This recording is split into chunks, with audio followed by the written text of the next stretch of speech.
puisse s'investir davantage pour répondre aux attentes de la population. Au cas contraire, peut-être qu'il y aura des conséquences. Il faut éviter cela parce que nous sommes une jeune démocratie. Aujourd'hui, le peuple peut à tout moment parler, peut se révolter, tout ça. Oui, il est vrai que la province du Kasaï oriental regorge beaucoup de potentialités, surtout minières. Lorsque les gens seront payés, et ça permet quand même, comment dirais-je, une reprise des activités économiques dans cette partie de la province. Il y a autant de choses que nous pouvons faire dans le cadre de la mobilisation des recettes minières. Donc c'est vraiment important parce qu'aujourd'hui nous avons aussi l'école minière qui donne beaucoup de possibilités à des personnes physiques. Monsieur, bonjour chers internautes, vous tous qui aimez Jérémy Moukona, je vous salue. Je suis très heureux de vous présenter cette émission. Je reçois aujourd'hui sur ces plateaux monsieur le président de l'Assemblée provinciale du Kasaï, qui est de passage ici à Paris, avec qui nous allons parler. Il n'a pas assez de temps, mais on va essayer un peu d'expliquer certaines choses le plus rapidement possible. Alors, chers amis, chers téléspectateurs, vous tous qui aimez bien suivre ce que nous faisons, nous vous disons encore une fois de plus bonjour, et je m'en vais directement dire bonjour à monsieur l'honorable. Bonjour, honorable. Bonjour. Vous êtes ici en France pour des raisons personnelles ou bien privées, disons, ou pour une mission particulière? Bon, je suis premièrement surpris que vous puissiez me découvrir parce que je viens de l'Autriche et puis la ville de Détroit. Et des passages ici, je ne m'attendais pas, même si on a un peu de connaissances depuis longtemps. Mais je ne sais pas qui vous a informé de mon passage. Bon, rien n'empêche.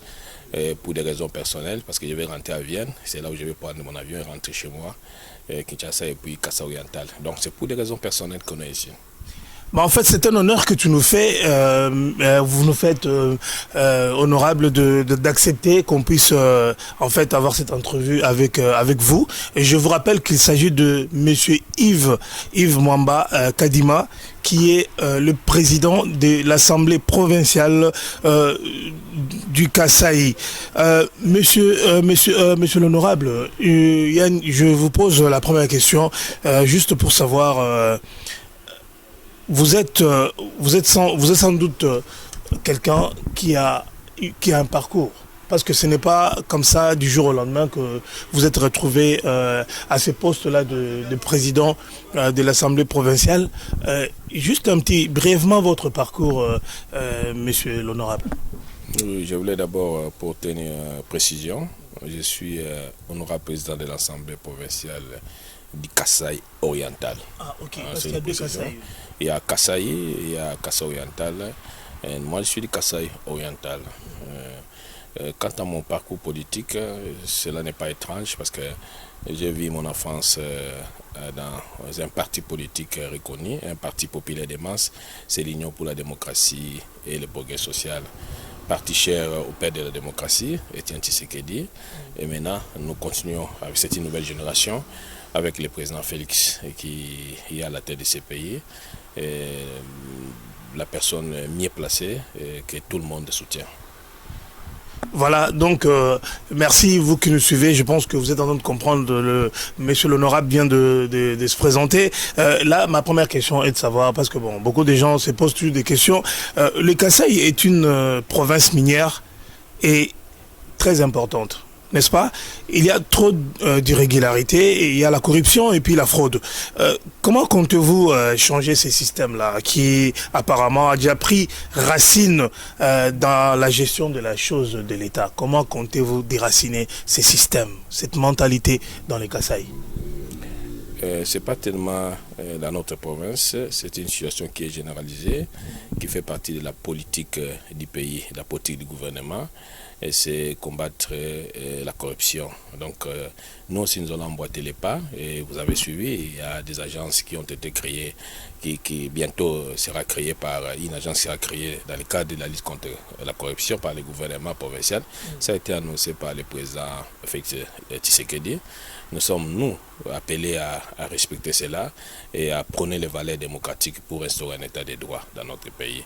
Donc les mécanismes seront connus, c'est arriver à changer les mentalités des gens. C'est très important parce que là, il y a changement de mentalité et ça va atténuer beaucoup plus les taux de la corruption pour permettre à ce que les pays puissent bénéficier de toutes les potentialités et permettre que l'homme congolais puisse se développer sans problème. Donc le peuple peut en fait compter sur vous pour quelque part que cette histoire d'impunité puisse être éradiquée quand même. Oui, effectivement, nous sommes de la vision de Félix Tshisekedi. Et je vous ai dit tout au début que c'est une nouvelle génération, une nouvelle donne politique qui est née par la tenance pacifique. Donc nous sommes obligés, nous, en tenant compte de ce que nous avons comme potentialité, le peuple doit croire à nous et nous devons travailler ensemble avec le peuple. C'est-à-dire nous mettons notre intelligence, notre savoir-faire, notre bonne volonté et une prise de conscience pour permettre à ce que tout marche bien dans ces pays. Honorable, il y a ces slogans-là qu'on dit le peuple d'abord. Là, c'était le feu leader Étienne Tshisekedi qui l'avait dit et c'est resté dans la vision même du chef de l'État. Le peuple d'abord. Mais jusque-là, dans le Kasaï oriental, donc on peut dire, si on parle du Kasaï, on peut parler du Grand Kasaï aussi, les peuples pleurent. Les gens se plaignent. Il y a des personnes qui disent que non. Jusque-là, vous vous rendez compte, nous sommes dans une province où, normalement, l'agriculture devait être vraiment prise en charge. Mais comment est-ce que, dans cette province-là, il y a les gens qui pleurent, par exemple, de la montée du prix du maïs, qui est trop cher, les gens n'arrivent pas vraiment à survivre dans cette province-là. Oui, nous venons d'une province vraiment la plus pauvre, à l'instar des autres provinces. Mais je crois bien que par l'approbation du programme d'action, le gouvernement provincial est appelé à répondre aux attentes de la population. Il est vrai qu'il y a la montée des prix des maïs, c'est presque partout dans la région, c'est-à-dire prenons même le Katanga et puis le Kasaï occidental, mais cela n'empêche pas ce que le gouvernement puisse réfléchir. Un bon gouvernement provincial doit réfléchir pour répondre, même il y a une situation un peu difficile, tant soit un peu, essayer un peu d'équilibrer, de régler les prix. Donc c'est très important que le gouvernement provincial puisse tenir compte des doléances de la population. Nous, de notre part, nous faisons un effort d'attirer l'attention du gouvernement parce que nous sommes l'émanation de la population. Donc le gouverneur des provinces est obligé de croire et peut-être de suivre les recommandations de l'Assemblée provinciale pour arriver à maîtriser les prix.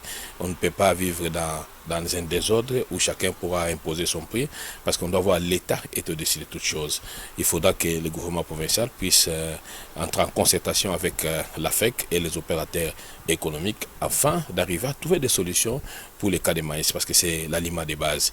Et pendant cette période, il doit se préparer pour mettre en place une politique agricole importante pour la province. C'est là qu'on pourra parler de la diversification de l'économie. On ne doit pas tenir compte seulement des secteurs miniers parce que nous avons des terres arables, nous avons un climat qui est favorable à l'agriculture. Donc c'est ça notre vision en acceptant, en approuvant les programmes d'action. Il faudra que le gouvernement provincial puisse s'investir davantage pour répondre aux attentes de la population. Au cas contraire, peut-être il y aura des conséquences. Il faut éviter cela parce que nous sommes une démocratie. Aujourd'hui, le peuple peut à tout moment parler, peut se révolter, tout ça. Par rapport au non-résultat du gouvernement provincial.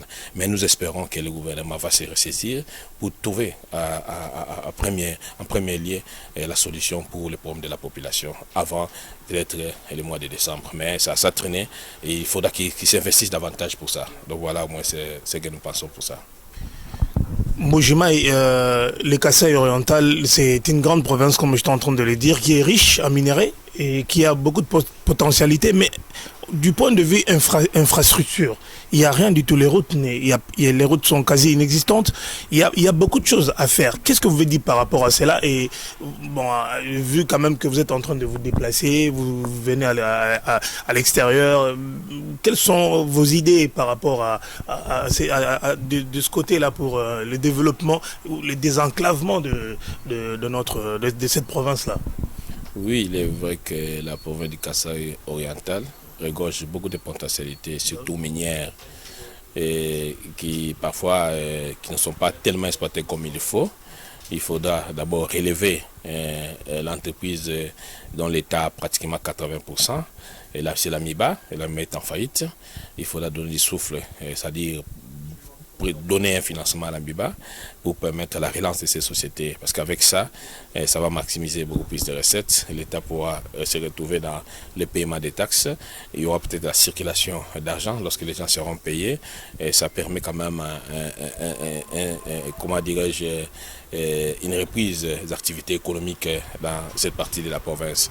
Et puis, essayer de cadrer les secteurs miniers dans le cadre de l'exploitation artisanale, c'est très important. Parce qu'à l'heure actuelle, c'est le secteur qui peut faire entrer beaucoup d'argent dans la province. Il faut mobiliser des recettes au niveau du secteur minier.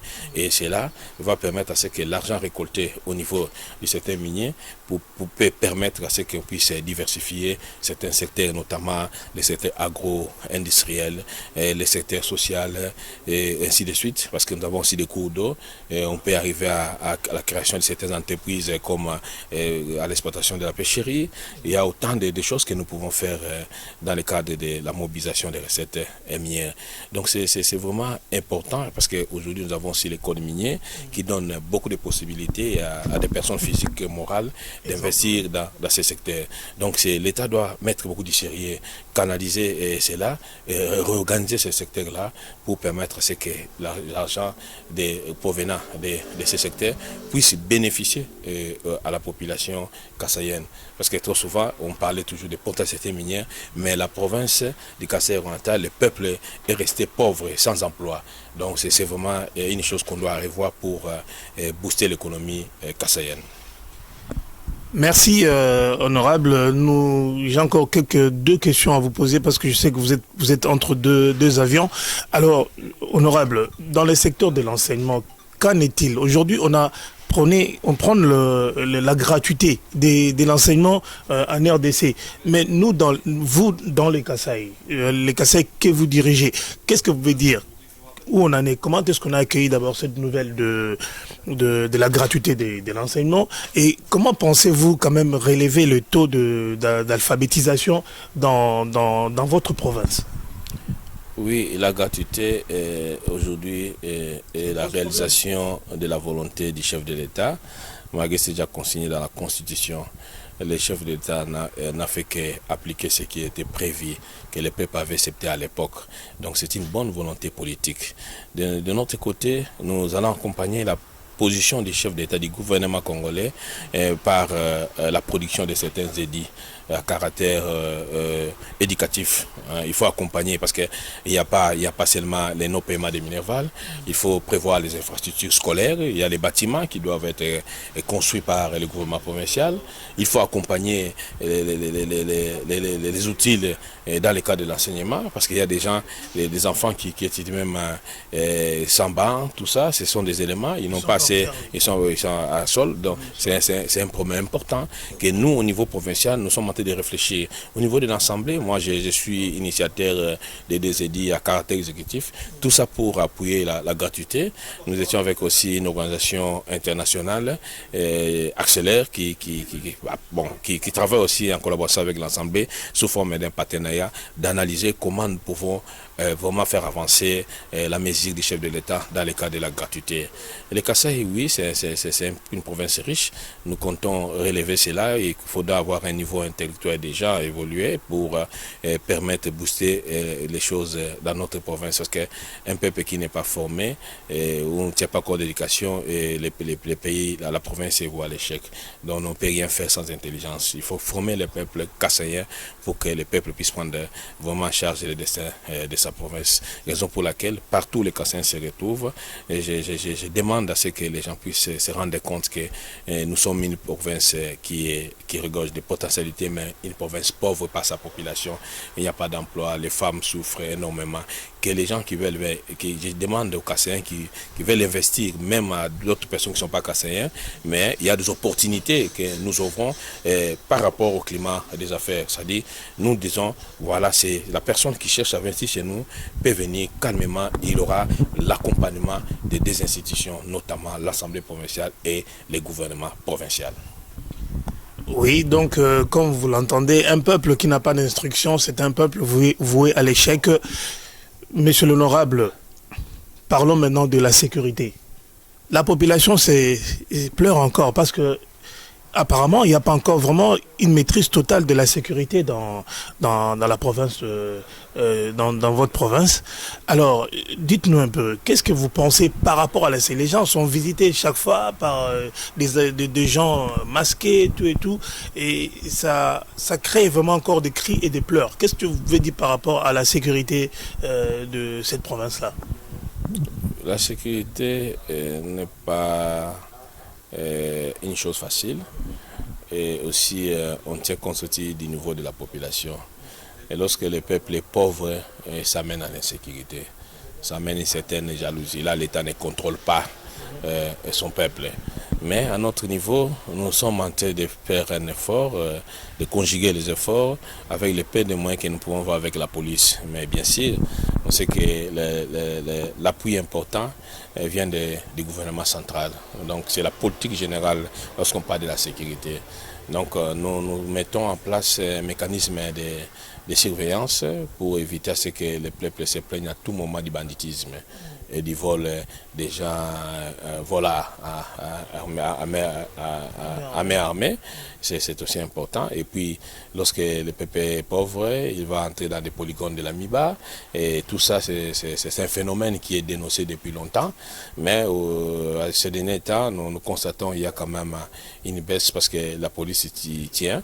Et nous faisons un effort avec les peu de moyens que nous pouvons avoir pour faire face à l'insécurité qui bat son règne dans notre province. Mais ce sont des choses qui sont analysées et présentées au niveau du ministère de l'Intérieur pour que nous puissions avoir suffisamment les moyens. Parce qu'une bonne sécurité, il y a aussi, on a besoin d'avoir l'outil matériel, c'est-à-dire les chars automobiles, les motos, les véhicules. On n'en avait pas assez. On n'en a pas assez, c'est vraiment capital. On en a présenté aussi des difficultés auprès de la hiérarchie pour qu'on trouve des solutions à notre niveau. Voilà au moins ce que nous pensons pour nous. Il faut adopter un budget qui sera présenté parce que d'ici là, il y aura une analyse, examen, adoption du budget de la province. Nous allons veiller à ça. Il y a des points importants. Il y a la sécurité, la santé, l'éducation et le développement rural et tout ça. Ce sont des points qui seront analysés à chaud au niveau de l'Assemblée et voir comment nous pouvons capitaliser les moyens au niveau du secteur minier.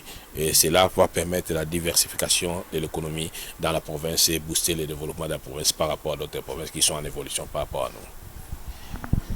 Il y a encore une autre chose, vous savez, un peuple qui est mal éclairé, un peuple qui n'a pas d'eau potable, c'est un peuple qui peut être tout le temps malade et puis qui sera stressé parce que, vous savez, l'électricité c'est quelque chose de très important. Le chef de l'État a institué, en fait, il a commencé un programme de 100 jours et dans ce programme, on a vu, il est allé plus dans les bas Congo, par-ci, par-là et aujourd'hui, même dans les Bandundu, l'électricité est revenue, on voit des routes, mais pourquoi est-ce que chez vous, le peuple vit encore dans l'obscurité, pour dire dans les ténèbres?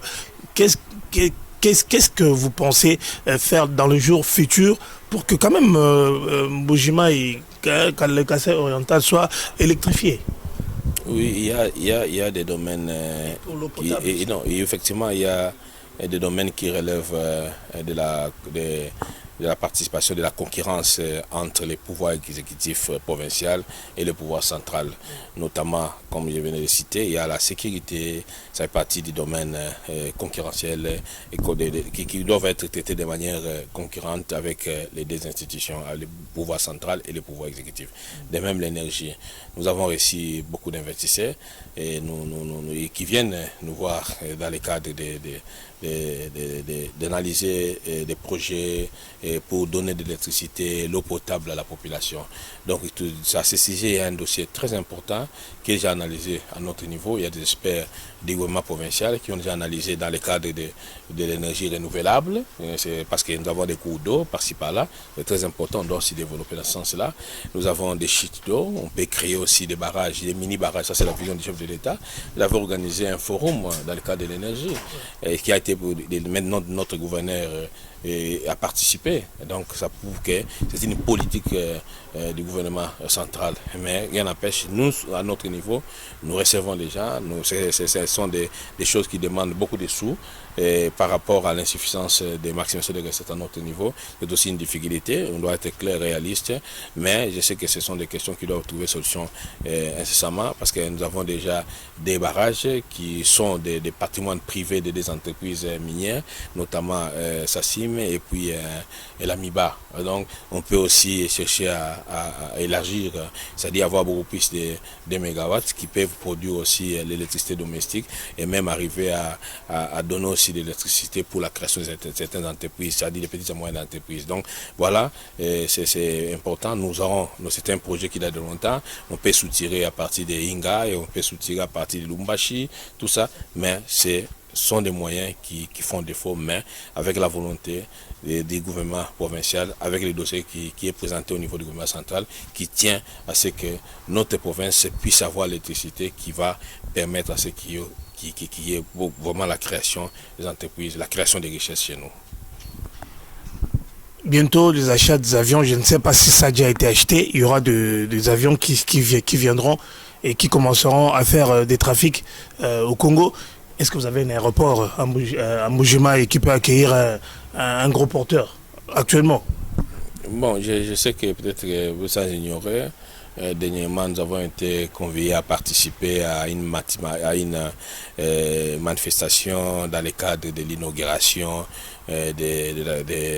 d'Ambeli d'entretenir les aéroports et le Kassai oriental a été retenu pour un financement de la BAD. Donc je crois, sauf imprévu, d'ici le mois de décembre, il y aura déjà des travaux au niveau de l'aéroport de Mbuji-Mayi. Ça va permettre une attraction économique chez nous parce qu'auparavant il y avait autant d'avions, des activités aéronautiques qui vraiment étaient intenses chez nous. Donc c'est d'ici là, ça sera opérationnel, on va débuter des travaux chez nous parce que là-bas va nous financer la réhabilitation, l'entretien de l'aéroport de Mbuji-Mayi. Honorable, nous sommes arrivés pratiquement à la fin de cette émission. S'il y a un message à adresser à la diaspora, qu'est-ce que vous pouvez leur dire? Un message capital, c'est soutenir le président de la République, à la personne de Félix Tshisekedi. C'est un président qui a une vision pour le Congo. Et c'est un président qui veut à tout prix que le Congo puisse être un pays puissant. Un pays que tout le monde peut venir investir sans problème. Et nous sommes de cette génération. Et depuis notre enfance, nous sommes dans la vision du père de la démocratie qui mettait l'homme au centre de toutes choses. Et c'est cette vision que Félix a. Et puis, dans la vision économique des choses, c'est le partenariat public-privé. C'est basé, c'est ce qui a comme fondement les principes de gagnant-gagnant. C'est l'ouverture de la RDC à travers le monde. Voilà la vision de Félix Tshisekedi que nous, tous, nous sommes appelés à soutenir. Partout où nous sommes, nous devons tenir compte de ces messages. Ça ne doit pas être un slogan. On doit avoir la conscience, la prise de conscience. On doit avoir l'amour. On doit aimer les pays comme nous avait recommandé le père de la démocratie, Étienne Tshisekedi. Je crois que le dernier message que j'ai à transmettre à nos frères qui habitent la diaspora, ils ont la place. Ils peuvent venir investir, ils peuvent regagner, mais en investissant, ils créent les emplois pour les Congolais. Voilà le dernier message que j'ai pour nos frères qui vivent ici. Merci beaucoup, honorable. On a été très heureux, malgré qu'il y avait beaucoup de questions qui devaient être posées, mais compte tenu du temps, et on ne peut pas encore vous retenir longtemps, nous vous remercions. Merci, chers internautes, chers téléspectateurs, vous tous qui avez suivi cet élément. Vraiment, je pense que vous y trouverez quand même quelques éléments de réponse, surtout vous qui êtes des ressortissants du Kasaï, éparpillés ici en Europe, partout. Et je pense que votre honorable, votre président provincial, votre président de l'Assemblée provinciale du Kasaï oriental a été assez clair. Et prochainement, lorsqu'il sera encore ici, nous allons encore parler. Et là, ce serait plus calme et ce serait mieux. Donc, on se retrouve prochainement pour un autre numéro. Au revoir. Merci, honorable. Okay, merci beaucoup. C'est moi de vous remercier. Okay. Congo, Congo ne mboka, Congo, mboka ya Bangkoko.